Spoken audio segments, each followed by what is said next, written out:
यो चाहिँ नेपालको घर सेम छ है। खिच्न चाहिँ पाउँदैन होला तर मैले खिचेँ। अनि यहाँको ठाउँ चाहिँ यस्तो राम्रो छ है। म चाहिँ बिहान बिहान हिँड्छु नि त यो बाटो, अनि यो बाटो हिँड्यो भने मलाई चाहिँ हर्का सम्पर्कको याद आउँछ भन्नु नि कता। यो घर हेर्नु न, वाउ छैन? तपाईँहरूले यो घर यस्तो देख्नु भएको छ? यो घर कस्तो छ असली रूपमा म तपाईँहरूलाई देखाउन चाहन्छु। हेर्नुहोस् राम्रोसँग, दुईवटा कोठा छ बिचमा है। अनि मान्छे नि बस्नुहुन्छ यहाँ, खाना पकाउँदै हुनुहुन्छ सायद।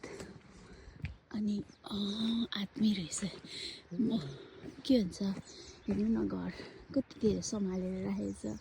वाउ माई गॉड, यतिको चाहिँ हुनु पऱ्यो कि जतिसुकै हामीसँग पैसा होस् तर हामी, म अहिले बोल्दिनँ। अनि हेर्नु न कस्तो राम्रो कि, ओ माई गॉड। मैले चाहिँ ओ माई गॉड छ गाडी हेर्नुहोस् न, यहाँ गाडी सम्हालेर राखेको। यो पुरानो गाडी के अब बेच्न फाल्न सक्छ नि त, तर यति सम्हालेर राखेको छ होइन। पुरानो चिजहरूलाई कलेक्ट गरेर राखेको छ। वाउ के, ओ माई गॉड। अनि